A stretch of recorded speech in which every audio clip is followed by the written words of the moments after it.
जितने भी दलितों पे अत्याचार हुए हैं तो बीजेपी ने आवाज कभी नहीं उठाई है। अभी बोल रहे हैं हमने महिलाओं को आरक्षण दे दिया। मैं तो आप लोगों को धन्यवाद देना चाहूंगा कि आप ये आवाज मोदी जी तक पहुंचो कि आप कितना फ्रॉड लोगों के साथ में कर रहे हो, किसानों के साथ कितना बड़ा फ्रॉड कर रहे हो। उनको कभी मुआवजा नहीं मिला मोदी जी की तरफ से। और जो रिलायंस कंपनी को ये ठेका दे के जितना फ्रॉड मोदी जी ने किया ना, उतना बड़ा फ्रॉड किसी ने किया ही नहीं। किसानों को मुआवजा मिला ही नहीं। मोदी जी तो कांच के अंदर बंद कमरे में बैठे हैं, उनको क्या पता किसानों की क्या स्थिति है। धरातल पे आओ।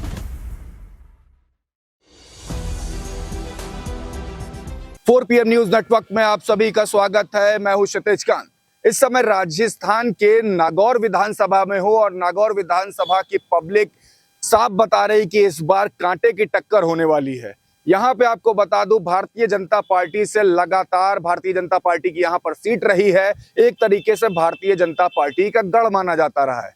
लेकिन इस बार की आपको बता दूं तो बात तो यहाँ पर मोहन राम चौधरी यहाँ पे मौजूदा विधायक थे। इनका टिकट काट करके यहाँ पर ज्योति मिर्धा को टिकट दे दिया गया है। और ज्योति मिर्धा का पुराना इतिहास है कि वो कांग्रेस से पिछली बार उन्होंने चुनाव लड़ा था और हनुमान बेनीवाल ने उनको करारी शिकस्त दी थी सांसदीय चुनाव में, लोकसभा चुनाव में। और इस बार यहाँ से भारतीय जनता पार्टी से विधायक का चुनाव लड़ने जा रही हैं।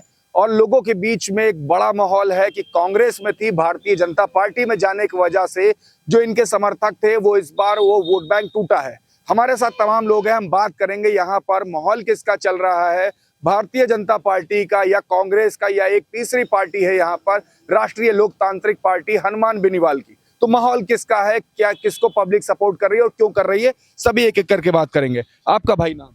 मेरा नाम तिलोक खिलेरी है सर। किधर रहते हो आप? मैं नागौर विधानसभा के सुखवासी गांव में रहता हूँ। क्या चल रहा है इधर माहौल, भारतीय जनता पार्टी, कांग्रेस या फिर RLP?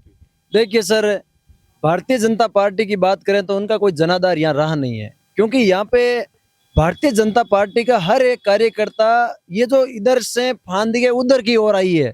जो बड़ी बहन ज्योति जी मिर्धा है जो पहले कांग्रेस से रही है और हमारे हनुमान जी ने जो हमारे जो सांसद के चुनाव हुए उनमें कम से कम 2-2.5 लाख वोटों से हरा करके उनको यहाँ से हरियाणा भेजने का काम किया था। क्योंकि उनका ससुराल हरियाणा है, इसलिए वो हरियाणा भेजा था उनको।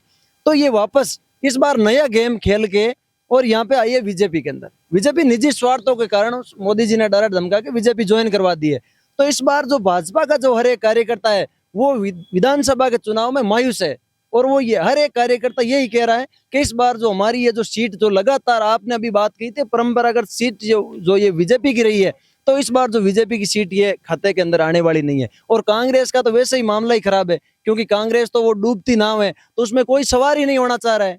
और हमारी जो नई पार्टी किसानों की पार्टी है जिसके अंदर किसान का बेटा टिकट बांट रहा है और किसान के बेटा ने एक नई पार्टी बनाकर किसानों को एक नई ऊर्जा दी है, वो उनकी पार्टी है राष्ट्रीय लोकतांत्रिक पार्टी जिनका सुप्रीमो हनुमान जी है। तो हम सारे जो नागौर विधानसभा के युवा किसान और दलित लोग हैं जो हनुमान जी को हम वोट करेंगे, राष्ट्रीय लोकतांत्रिक पार्टी के पक्ष में हम वोट करने का काम करेंगे। आप कह रहे कांग्रेस ने कोई वर्क नहीं किया, कांग्रेस तो यहाँ पर मौजूदा सरकार है आपकी, फिर भी आप ऐसा बात कर रहे हैं? बिल्कुल, कांग्रेस मौजूदा सरकार है, योजना भी लाई। लेकिन कांग्रेस को मैं ये पूछना चाहूंगा कि धरातल पे कितनी योजना है और युवाओं के साथ जिस तरह धोखा हुआ है। पेपर लीक प्रकरण की बात मैं करूं तो कम से कम राजस्थान के अंदर 14 पेपर ऐसे हुए जो हर पेपर लीक हुआ है। और उसकी अगर किसी में विरोध में अगर बात उठाई है तो वो केवल नागौर का सांसद हनुमान बेनीवाल था जो सड़क से लेकर के सदन तक पेपर लीक प्रकरण के मामले के अंदर हमेशा उनकी आवाज उठाई है। अगर मैं बात करूं दलितों की तो जो जितने भी दलितों पर अत्याचार हुए हैं तो बीजेपी ने आवाज कभी नहीं उठाई है। अभी बोल रहे हैं हमने महिलाओं को आरक्षण दे दिया। अरे तो भाई महिला को आरक्षण देने से क्या होगा? महिलाओं के साथ कितने दुराचार हुआ, यौन शोषण हुआ, आप कहाँ पे सड़क पे लड़ते मिले बताओ? केवल और अगर गरीब की आवाज और महिलाओं की आवाज बन के अगर उभरता है तो वो केवल एक है हमारा हनुमान बेनीवाल, केवल एक ही नजर आता है। तो इसलिए हम हनुमान जी को वोट करेंगे। और राष्ट्रीय लोकतांत्रिक पार्टी हमें तो केवल सिंबल से मतलब है, हम तो बोतल के सिंबल पे वोट करेंगे। एक बात कर ले, आप तमाम सारी बात हनुमान बेनीवाल के सपोर्ट बोल रहे हैं, लेकिन पिछली बार जो चुनाव हुआ था हनुमान बेनीवाल ने तो भारतीय जनता पार्टी के साथ गठबंधन करके लड़ा था। और जब किसान आंदोलन हुआ तो उस समय गठबंधन तोड़ दिया था।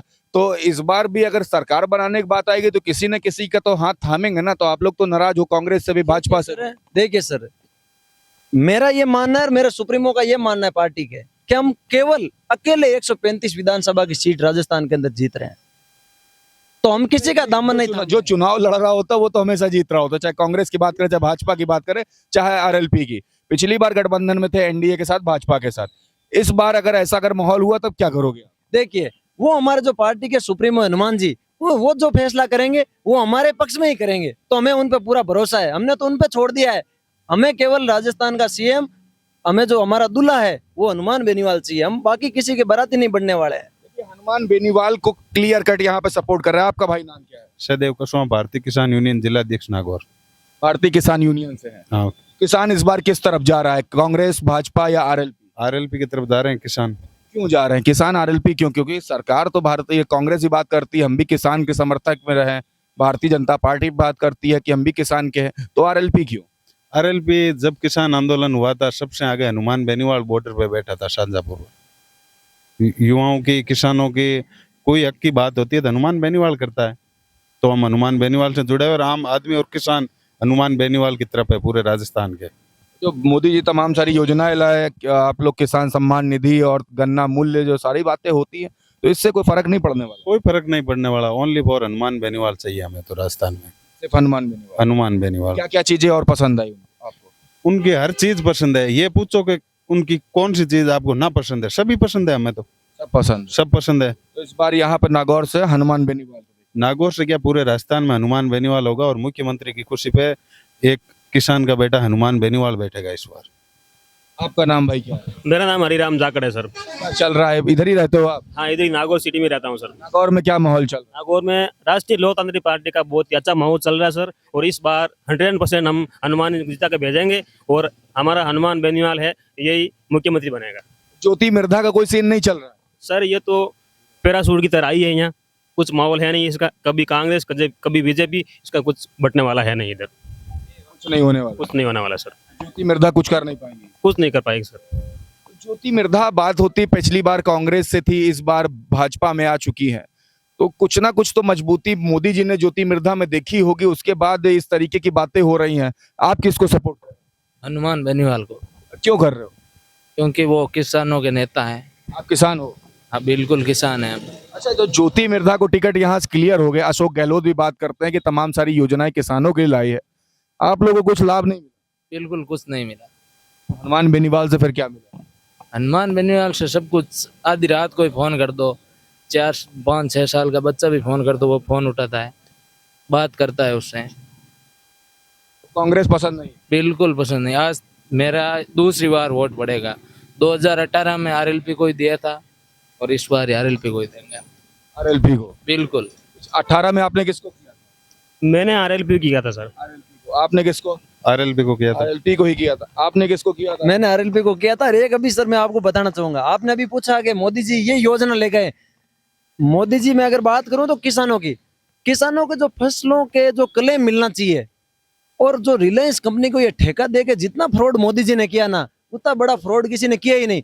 किसानों को मुआवजा मिला ही नहीं, फसलें खराब हो गई, किसान रो रहे हैं सड़क पे बैठे, कौन सुनेगा उसकी? मोदी जी तो कांच के अंदर बंद कमरे में बैठे हैं, उनको क्या पता किसानों की क्या स्थिति है। धरातल पे आओ। मैं तो आप लोगों को धन्यवाद देना चाहूंगा कि आप ये आवाज मोदी जी तक पहुंचाओ कि आप कितना फ्रॉड लोगों के साथ में कर रहे हो, किसानों के साथ कितना बड़ा फ्रॉड कर रहे हो। उनको कभी मुआवजा नहीं मिला मोदी जी की तरफ से। बोलते हैं आप 800 रुपए का कटोर, हम आपको अगर 100% फसल खराबी होगी तो 20,000 रुपए प्रति हेक्टर हम देंगे। 20,000 छोड़ के 800 रुपए खा गए मोदी जी। तो क्या योजना है, मेरे को समझ में नहीं आ रही कुछ। मेरे को खुद नहीं लग रहा, मेरे पिताजी खुद किसान है। तो इसी वजह से आप मोदी जी से नाराज हो? अरे मोदी जी तो पूर्ण तरह नाराज है। पहले तीन किसान जो विरोधी बिल लाए हैं, वहां हमें 70 दिन तक धरने पे बैठे रहना पड़ा। कम से कम 70 दिन तक हम लोग धरने पे बैठे रहे। क्या धरने बैठे थे? बिल्कुल हम बैठे थे धरने पे। हमारे हनुमान जी बेनीवाल के साथ में मैं भी मौजूद था वहां पे। तो वहां अगर हम ये पहले तो वोट करते हैं, फिर हम धरने पे बैठते हैं। एक चीज बात कर ले, ये किसान आंदोलन से हनुमान बेनीवाल उभर करके आए या पहले से ही आप लोग सपोर्ट? नहीं नहीं नहीं, हमारे जो राष्ट्रीय नेता है हनुमान जी, ये पहले से ही उभरे हुए हैं। क्योंकि ये जो जनता के बीच में अगर बैठ के बात करने का उनका तरीका है और सीधे जनता से मिलते हैं, वो तो 24 घंटे जन सुनवाई करते हैं। रात को अगर 1 बजे भी उनके गेट पे चला गया तो हनुमान बेनीवाल नागौर के अंदर मिलेगा। सबसे बड़ी बात इस नेता की है। और नागौर के अंदर में अगर राजस्थान के बड़े नेताओं की बात करूं तो राजनीति करना ही हनुमान जी ने सिखाया है। लोगों को यहाँ रहना सिखा दिया हनुमान जी ने। तो ये जो हरियाणा से अभी हमारे जो बीजेपी प्रत्याशी है ज्योति जी, इनको यहाँ से मकान दिलवा दिया, ये इन्होंने किराए पे ले लिया। क्यों? 20 साल से यहाँ राजनीति नहीं कर रही है क्या? 20 साल से ज्योति मिर्धा राजनीति कर रही है, लेकिन नागौर के अंदर एक कमरा भी किराया नहीं लिया। और इस बार इस चुनाव के अंदर ज्योति जी ने कमरा किराए पे ले लिया। ये बहुत बड़ी बात है। काफी नाराजगी लोगों में। आपका भाई नाम क्या है? मेरा नाम सुमेर सिंह है सर। किधर रहते हो आप? मैं मेरता सिटी से हूँ सर। क्या चल रहा है सीन इधर का कि भाजपा, कांग्रेस या आरएलपी? सर हम तो आरएलपी को सपोर्ट करते हैं सर। आरएलपी को क्यों करते हो? सर हमारे उधर सर मतलब वो पानी की समस्या ज़्यादा थी ना, तो सर हमने सर हमारे उधर मतलब वो इंदिरा देवी बावरी है, उनको सर एक फॉल करते सर हमारा मतलब समझ का समाधान हो गया था। आरएलपी काम करती है। हाँ सर। ये देख रहे हैं, ये नागौर की जनता है, नागौर के युवा हैं, क्लियर कट बता रहे हैं कि यहाँ पर राष्ट्रीय लोकतांत्रिक पार्टी को सपोर्ट कर रहे हैं। और राष्ट्रीय लोकतांत्रिक पार्टी को सपोर्ट करने की एक वजह ये भी है कि बताते हैं कि यहाँ का मूल इनका नेता है, यहाँ का लोकल नेता है, कभी भी अगर फोन करके बात अगर करनी चाहे तो कर सकते हैं।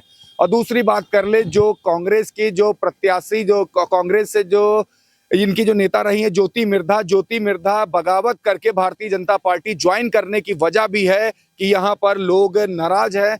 और सबसे बड़ी बात है कि ये सभी किसान हैं और किसानों के नेता बताया जाता है हनुमान बेनीवाल को, राष्ट्रीय लोकतांत्रिक पार्टी के जो राष्ट्रीय अध्यक्ष है।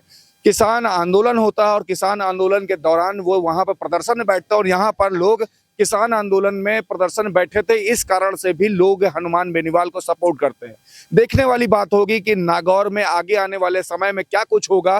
तब तक ग्राउंड रिपोर्ट के लिए जुड़े रहिएगा 4 PM न्यूज नेटवर्क के साथ। मैं हूं क्षितिज कांत, कैमरा पर्सन शुभम के साथ। धन्यवाद।